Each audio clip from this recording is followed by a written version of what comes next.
누가복음 13장 1절에서 9절입니다.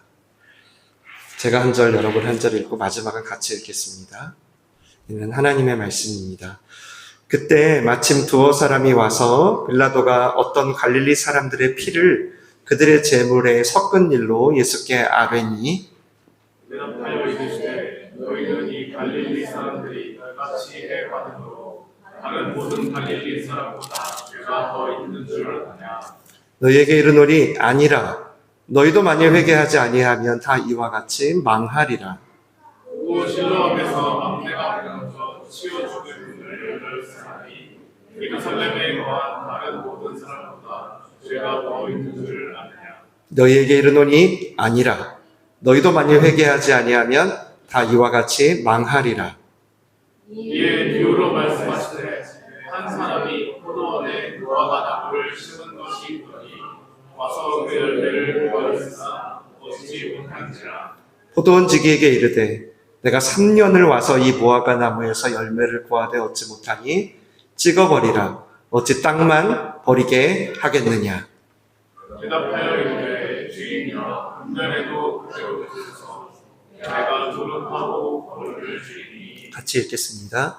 이후에 만일 열매가 열면 조건이와 그렇지 않으면 찍어버리소서 하였다 하시니라. 아멘. 하나님 아버지와 우리 주 예수 그리스도로부터 오는 은혜와 평강이 이 자리에 계신 여러분과 함께 하시기를 주님의 이름으로 축원합니다. 저희가 사순절을 보내며 성서정과에 따라 말씀을 보고 있습니다. 지난주는 처음으로 내가 이제 곧 십자가에 죽을 거야. 그리고 이제 부활할 거야. 라는 걸 알리신 예수님께서 제자들을 데리고 기도하러 산에 올라가셨는데 갑자기 영광스러운 용모로 변화된 겁니다. 그러면서 모세와 엘리야가 나타나 같이 대화하시면서 곧 다가올 십자가의 길을 지지해 주시고 응원해 주시는 하나님의 모습을 보았습니다.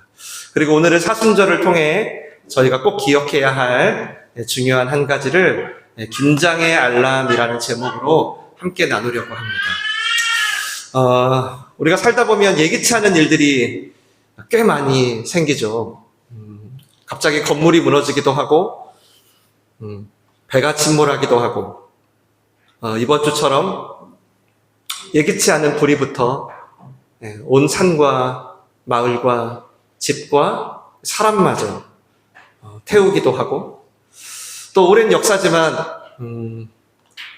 2차 세계대전 때는 히틀러에 의해서 600만 명이 학살당하기도 하는.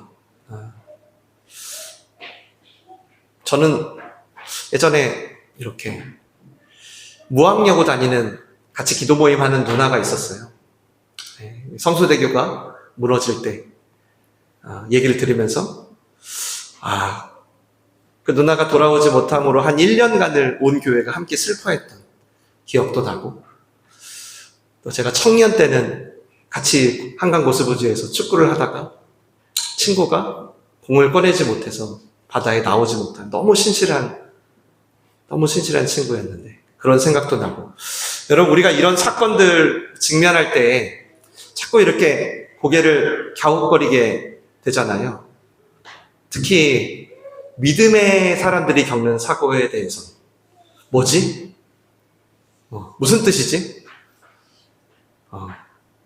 그 원인이 혹시 그 사람과 가정에 있는 건 아닐까? 혹시 죄를 지어서 그런 건 아닐까? 하는 막 생각들도 든, 마치 욥의 친구들처럼 말이죠. 여러분 예수님이 계실 땐 이런 사고가 없었을까요? 당시에도 동일한 사고들이 아주 많았습니다. 그런데 오늘은 그 중에 특별히 예수님이 어떠한 말씀을 하시기 위해서 이런 갑작스럽게 벌어진 예기치 않은 사고에 대해 주목하시고 이 상황에서 우리에게도 너희가 사순절을 보낼 때 무엇을 주목해야 할지를 가르쳐 주십니다. 오늘 본문엔 두 가지 사건이 벌어집니다. 하나는 갑자기 예수님께 어떤 사람들이 와서 갈릴리 사람들이 죽었다는 것에 대한, 근데 아주 끔찍하게 죽었다는 것에 대한 이야기를 해드립니다. 당시 갈릴리 사람들은 가장 못 사는 지역 중에 못 사는 지역이었고 소외받는 지역이었습니다.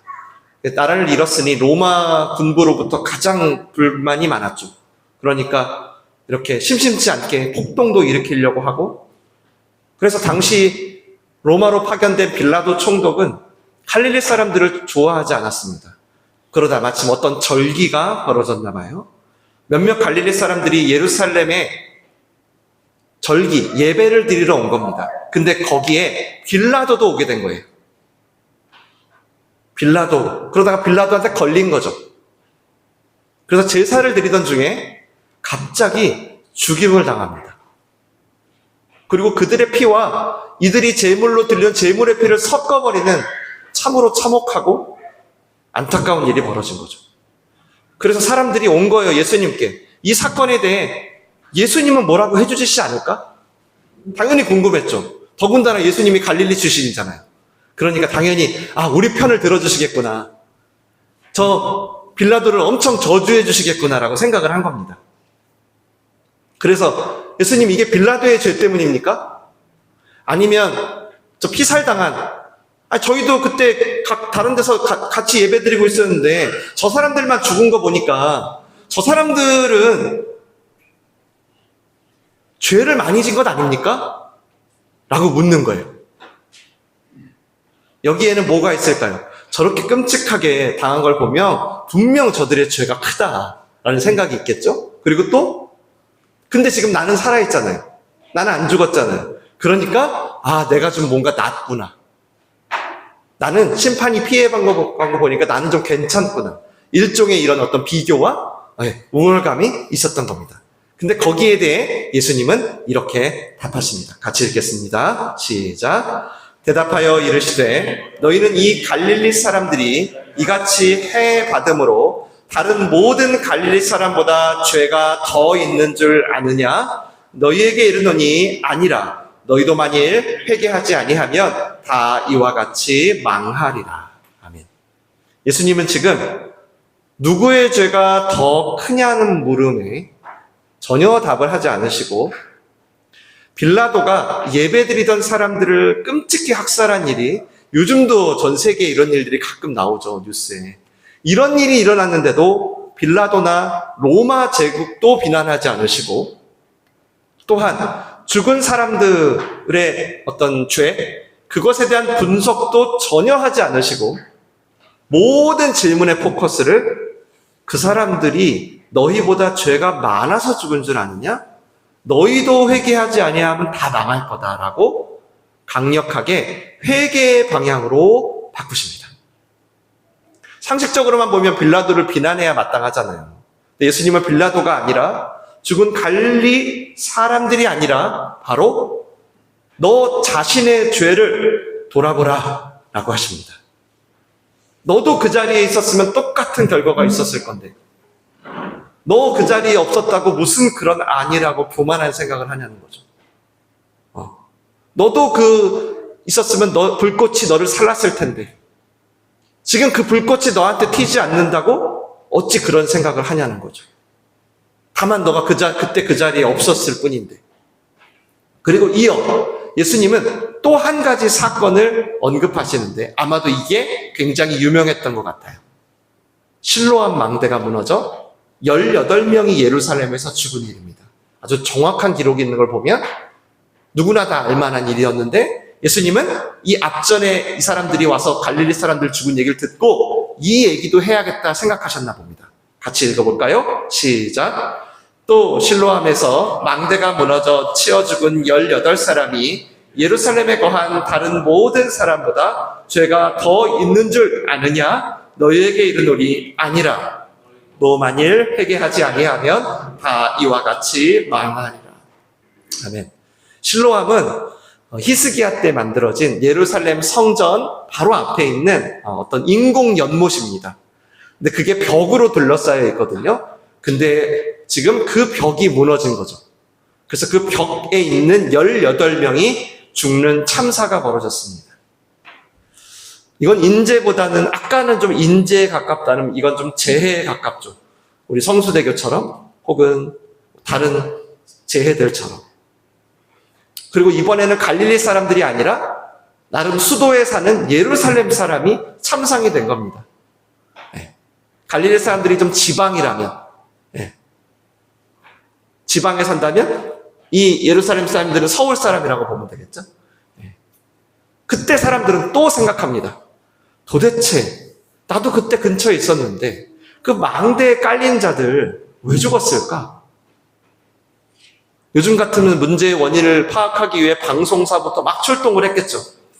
근데 예수님은 좀 전에 갈릴리 사건과 똑같이 그 사람들이 너희보다 죄가 많아 죽었느냐 하시며 사람들의 정곡을 찌릅니다. 그리고 너희도 회개하지 아니하면 이같이 망할 거야 라고 하면서 강력히 회개를 촉구하세요. 여러분, 우리도 이런 경우가 꽤 많지 않습니까?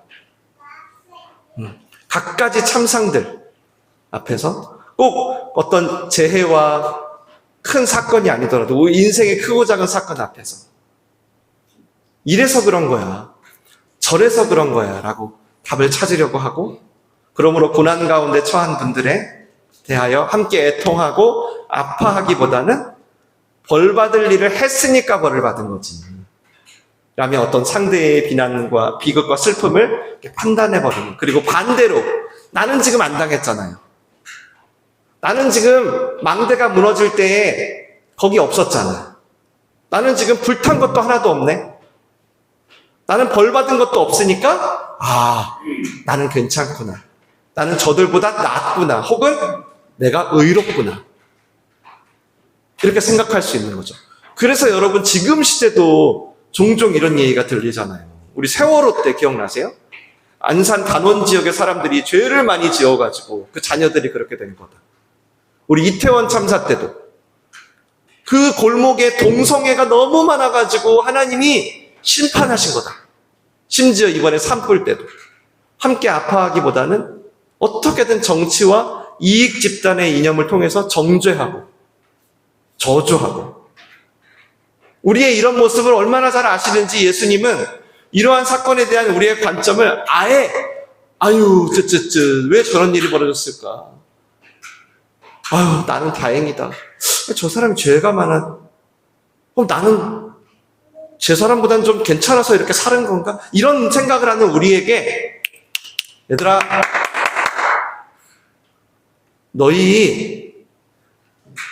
너희도 많이 회개하지 아니하면 이와 같이 망할 거다라는 회개의 경각심으로 우리의 시선을 돌립니다.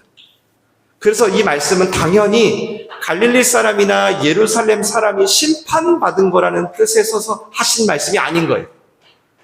오히려 모든 사람이 다 심판 아래에 놓여 있다는 거예요.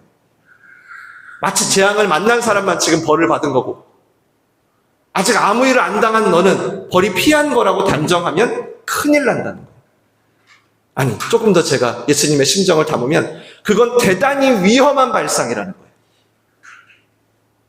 그래서 우리는 계속 벌어지는 예기치 않은 사건들을 통해서 먼저 알아야 되는 게 있어요. 뭘까요? 나도 예외가 아닐 수 있겠구나. 이번 주 싱크홀 보셨어요? 여러분, 그 도로가 제가 매일 다니는 도로예요. 무슨 생각했을까요? 제가 매일 다니는 도로예요.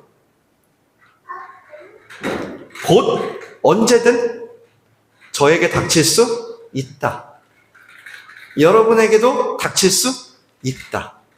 그러니 이런 상황에서 우리는 생각해야 되는 거예요. 뭘 생각해야 될까요? 나는 과연 죽음을 맞이할 준비가 됐는가?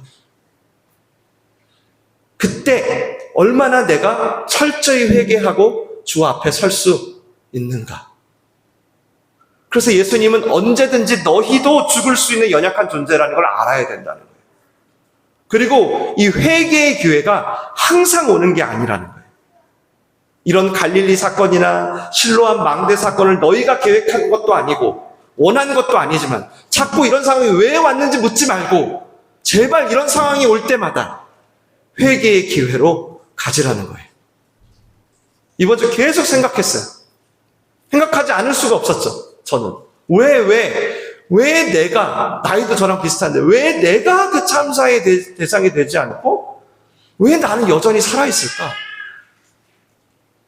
왜 살아있을까? 그리고 거기에 대해서 마치 오늘 바로 이어서 나오는 무화과 나무의 비유로 주님이 저에게 대답을 해주시는 것 같았어요. 같이 읽어보겠습니다. 시작. 이에 비유로 말씀하시되 사람이 포도원에 무화과 나무를 심은 것이 보니 와서 그 열매를 먹었으나 어찌 한탄하라. 포도원 주기에게 이르되 내가 3년을 와서 이 포도화과 나무에서 열매를 구하되 얻지 못하니 찍어버리라. 어찌 땅만 버리게 하겠느냐. 아멘. 아주 큰 과수원을 운영하는 포도원 주인이 계십니다. 근데 그분이 포도나무만 키울 줄 알았더니 갑자기 무화과 나무를 심은 거예요. 근데 이 무화과 나무는 3년 동안 열매가 하나도 없는 겁니다. 무화과 나무는 보통 다른 나무랑 달라요, 여러분. 1년에 2번이나 열매를 맺습니다. 5월에 한 번, 9월에 한 번. 그러니까 총 3년이면 6번의 열매를 맺어야 하는데 하나도 열매가 3년 동안 없는 거예요. 그러니 거의 가망이 없는 나무죠. 게다가 이 무화과 나무는 말씀해 보면 다른 나무보다 뭐죠? 영양분을 굉장히 많이 필요로 해요. 뭐 거름도 그렇고 비료도 그렇고 주위의 영양분을 마치 다 빨아들이는 거죠. 그러니 근처에 있는 포도나무까지 영양실조에 걸리게 할 수 있는 리스크까지 있는, 이러니 열매 못 맺으면 어때요? 완전 손해인 거예요. 그래서 무화과나무는 보통 당시에 포도원에 심지 않아요. 그냥 길가에다가 막 심습니다.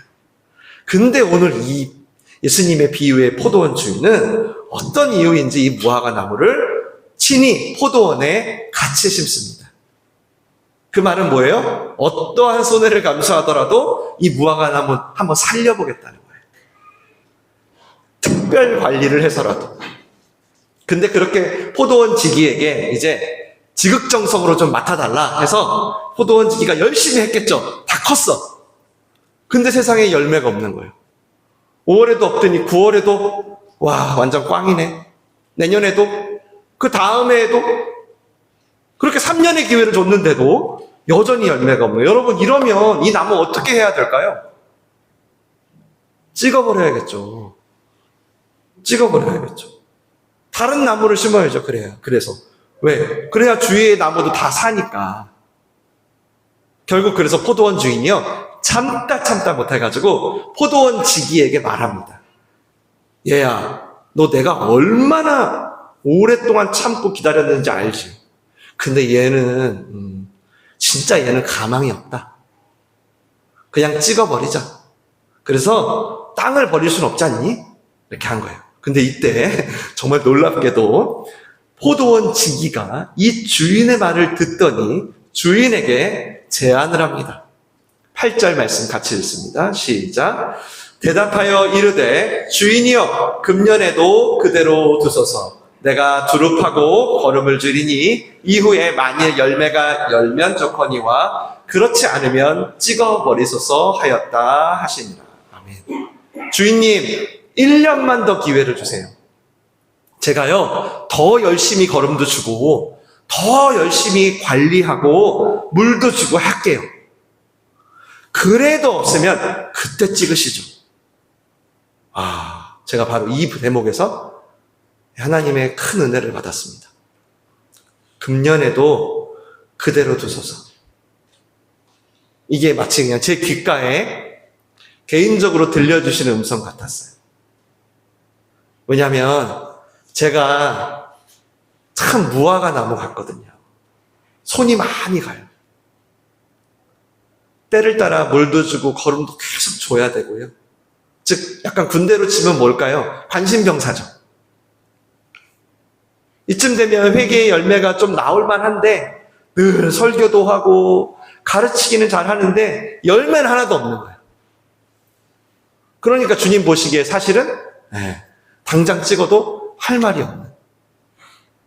근데 놀랍게도 오늘 포도원 지기가 되시는 예수님께서 이 열매 없는 저를 위해 한 번만 더 기회를 달라고 한 번만 아버지께 간청을 하시는 거예요.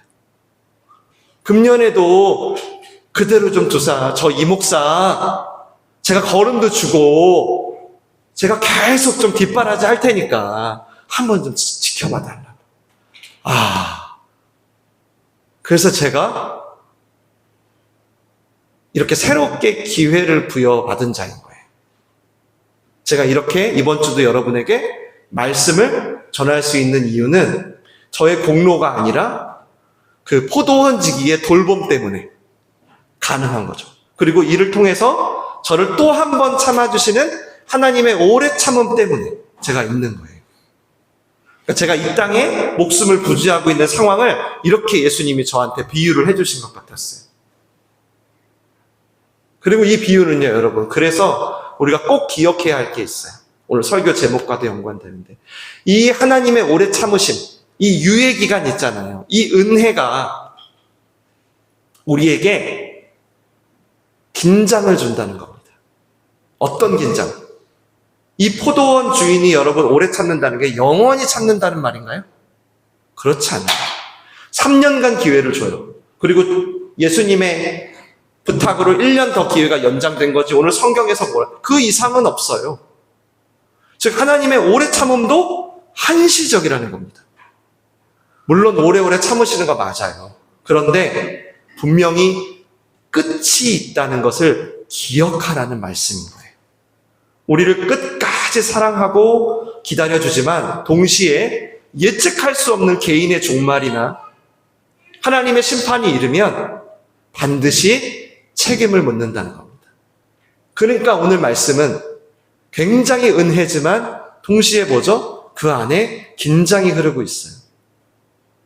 제가 그 예를 한번 보여드릴게요. 로마서 2장입니다. 내용을 한번 생각하시면서 읽으시면 더 좋을 것 같습니다. 함께 읽어보겠습니다. 시작. 혹 네가 하나님의 인자하심이 너를 인도하여 회개하게 하심을 알지 못하여 그의 인자하심과 용납하심과 길이 참으심을 풍성함을 멸시하느냐? 다만 내 고집과 회개하지 아니한 마음을 따라 진노의 날, 곧 하나님의 의로우신 심판이 나타나는 그날에 임할 진노를 내게 쌓는도다. 무슨 말이죠? 하나님의 오래 참으심을 멸시하는 자들, 어차피 계속 참으실 텐데 뭐 하면서 그냥 막 사는 자들 있죠. 그들이 어떤 무신론자나 이방인이 아니라 바로 교회 안에 있다는 거예요. 그것도 로마 교회 안에. 지금 바울이 로마 교회에 쓴 편지니까. 그 하나님의 오래 참으심이 영원할 거라고 여유를 부리다가 어느새 진노가 쌓인 것도 모른 채, 진노의 날이 임한다는 거 모른 채 너희는 살았다는 거예요. 여러분, 하나님이 우리의 모든 죄를 예수 그리스도의 죽으심과 부활로 단번에 그리고 영원히 해결하셨습니다. 그러므로 이제 우리는 더 이상 죄를 돌아보지 않아도 되고 내 마음대로 살아도 되는 건가요? 그거는 예수님의 죽으심을 굉장히 값싼 은혜로 변질시키는 짓이죠. 그거는 회개가 필요 없다라고 하는 거예요. 마치 여러분이 좀 들어보셨나? 구원파라고. 네. 구원파 이단들이나 하는 정말 배은망덕한 짓이죠. 왜 회개가 필요하냐는 거예요. 다 용서했는데 그냥 살면 되지. 왜 내가 회개를 해야 되냐는 거예요. 이미 이전과 지금과 미래의 죄를 다 용서했는데. 네. 여러분도 이런 경험 혹시 없으세요? 저는 있어요. 이런 경험을 하면 우리가 이렇게 되면 어떤 현상이 나타나죠? 이러면 일단 자꾸 죄를 묵인하고 즐기게 됩니다. 즐기게 돼요. 혹시 이 중에 죄를 짓고 불편한 분이 계실까요? 나는 죄를 지고 너무 불편하다. 여러분, 그 불편해서 가장 빨리 편안해지는 방법이 뭔지 아세요? 죄를 끊는 게 아니에요. 오히려 죄를 자꾸 짓는 거예요. 그게 훨씬 빨리 편해집니다. 속도가 비교도 안 돼요. 그러다 보면 무뎌지거든요. 혹시 주일 한번 빠지면 좀 찜찜하신 분 계세요? 자주 빠져보세요. 오히려 마음이 너무 편해요. 진짜 신기하다니까요. 너무 편하고 감각이 없어져요. 그리고 더 가면 이제 하나님이 만만해 보이기 시작이 돼요. 그 단계가 갑니다. 진짜로 그냥 제가 어느 정도로 해봤냐면 그냥 제 호주머니에 들어갈 지폐 한 장도 안 돼요. 하나님의 수준이 어느새. 그냥 만만해 보여요. 그래서 내가 아무리 죄를 져도 언젠가 뭐 돌이키기만 하면은 나를 받아주실 거야. 라고 하면서 하나님의 오래 참으심을 멸시하면 우리도 모르게 어떻게 돼요? 이러면 안 되는데 하면서 회개할 마음이 점점 식어지고 여전히 내 마음대로 해도 되잖아요. 아니 저 산불을 태우는 불꽃이 나한테는 하나도 안 튀잖아요 지금. 맞죠? 싱크홀이 나랑 무슨 상관? 성수대교 무너지고 이게 나랑 무슨 상관? 하면서 점점 죄를 통회하고 옷을 찢으며 회개할 기회를 잃어버리는 거예요. 전혀 마음이 안 생겨요. 하나님이 때린다는 생각이 안 들어요. 나중에 맞고 나면 이제 진짜 그때 알지만 이 오래 참음이 영원할 거라고 생각하는 거예요. 근데 오늘 말씀은 뭐냐면 예수님이 이런 교회와 크리스찬들을 향해서 하나님이 끝없이 참고 용서하는 분이 아니라고 하는 너무 중요한 긴장을 주는 겁니다. 너희도 회개하지 아니하면 저들처럼 망할 거야. 이 말씀은 그러니까 회개를 촉구하는 거예요. 하나님의 심판에 대한 두려움과 하나님의 인내는 끝이 있다는 걸 기억하라는 거예요. 도저히 이유를 알 수 없는 일련의 사건들을 통해서 다시금 그 긴장 속으로 우리를 초대하는 거예요.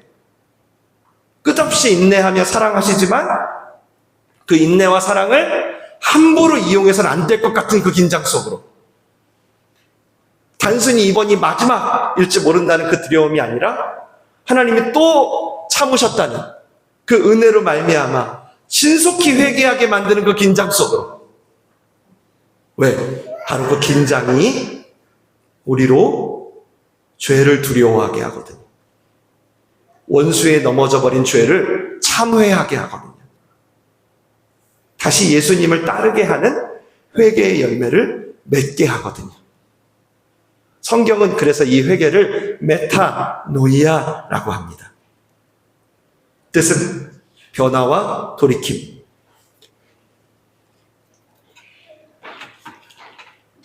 내가 잘못했네. 그런 죄의 인정이 회개가 아니라 마음과 행동이 변하는 게 회개입니다. 유턴 표시등이 뜨는 게 회개가 아니라 실제로 브레이크와 엑셀레이터를 밟고 차를 돌려 그 표시대로 가는 것. 그것을 성경은 회개라고 합니다. 그래서 세례 요한이 세례를 받은 자들, 세례 요한한테 예수님 오기 전에 막 세례 받으러 오잖아요. 세례 받은 자들에게 이렇게 얘기한 거예요. 너희가 어찌 진노를 피하려고 하냐. 회개에 합당한 열매를 맺어라 라고 해요. 세례 받은 자들에게 강력하게. 오늘 알 수 없는 어떤 일련의 사건들이 있어요. 맞죠? 실로암 망대가 무너진 것도 있고, 갈릴리 사람들이 갑작스럽게 참혹하게 처형당하는 것도 있고, 또 우리가 사는 지금 현재 현실에서도 마찬가지죠.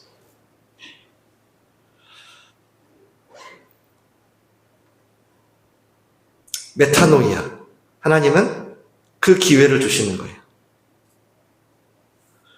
일련의 사건이 벌어지니 그러면 그 사건을 볼 때마다 진정한 회개의 열매를 맺으라고 예수님이 요구하시는 거예요.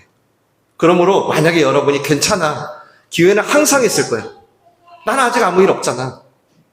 내가 탄 비행기는 괜찮잖아. 다 그렇게 살아. 교회 다니는 사람들. 어차피 하나님 오래 참으셔. 천천히 즐기면서 회개해. 이런 사탄의 유혹을 거절하시길 바랍니다.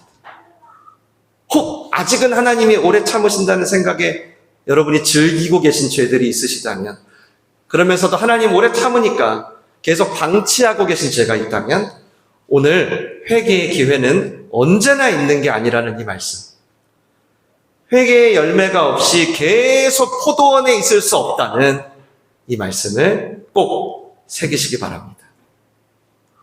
혹시 이 자리에 그런 분도 계실까요?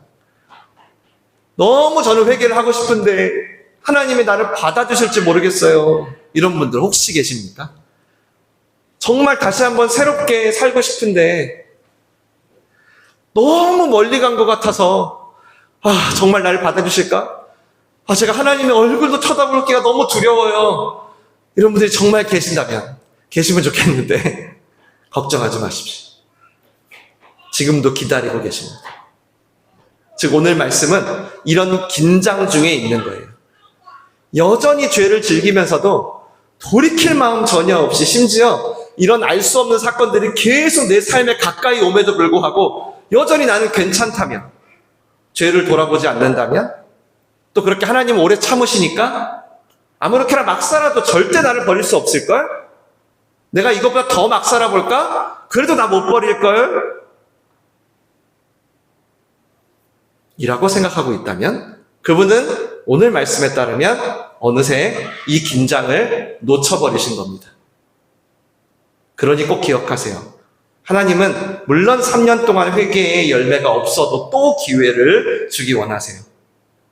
하지만 그런 분이기 때문에 내 마음대로 살아도 어떻게든 받아주실 거라고 여긴다면 하나님의 기다림에는 한계가 있다는 것도 반드시 기억하기 바랍니다. 똑같은 실수를 저지른 자식에게, 똑같은 실수를 반복하는 자식에게 너 이번이 마지막이다 라고 한다면 그렇게 말하는 부모의 심정은 어떻습니까? 그렇게 말한다고 자식을 향한 어떤 부모의 마음에 마지막이 있겠습니까? 정말 마지막인 듯 보이는 말도 자식이 돌아오기만을 바라기 때문에 한 거지. 안 그래요? 너 정말 끝이야, 너. 라고 해도 그 말을 또 어겼어. 또 헤매는 자식을 또 받아주고 싶은 마음이 부모의 마음이잖아요. 근데 여러분, 오늘 말씀은 이게 마지막이야 라는 말이 정말 마지막이 될 수도 있음을 기억하라는 거예요. 언제 기억해야 될까요, 그걸? 이번이 마지막이라는 이 부모의 사랑을 내가 헤아리지도 못한 채 절대 마지막일 리 없어. 내가 계속 마음대로 살아도 항상 기회는 올 거야 라며 마음을 놓을 때, 긴장을 놓칠 때, 여러분 이럴 때는요, 여러분한테 몇 번의 기회가 주어져도요, 이 긴장을 놓칠 때는요, 그게 기회가 아니에요. 그러니까 기회가 없는 것과 같습니다. 사랑하는 여러분, 아직 하나님의 알림이 울리고 포도원지기의 중보기도가 있을 때 회개의 기회를 얻으시기 바랍니다. 그리고 그 회개에 합당한 열매, 내가 진정으로 회개를 했다고 할 수 있는 증거들을 맺으시기 바랍니다. 왜냐하면 언제 알람 소리가 끝날지를 모르거든요. 기회조차 주어지지 않을 때가 갑자기 찾아오거든요. 그럼 너무 늦잖아요. 이 하나님의 오래 참음이 아직은 유효한 지금, 끝없이 인내하고 사랑하심에도 그 인내와 사랑을 함부로 이용해서는 안 될 그 긴장을 놓치지 마시고, 크고 작은 일이 생기실 때마다, 특히 요즘 우리나라와 같은 이런 일이 있을 때마다 전심으로 내가 주인 되었던 것들, 내가 주인 삼았던 것들 내려놓고 회개에 합당한 열매로 여러분의 종말을 준비하시는 삶 살기를 바라요. 그런 여러분이 되시기를 포도원 주기 대신 예수님의 이름으로 축원합니다. 축원합니다. 기도하겠습니다. 크고 작은 재난과 위기 속에서, 그리고 우리 개인의 또 크고 작은 위기 속에서 회개의 기회를 주시는 우리 하나님을 좀 바라볼까요?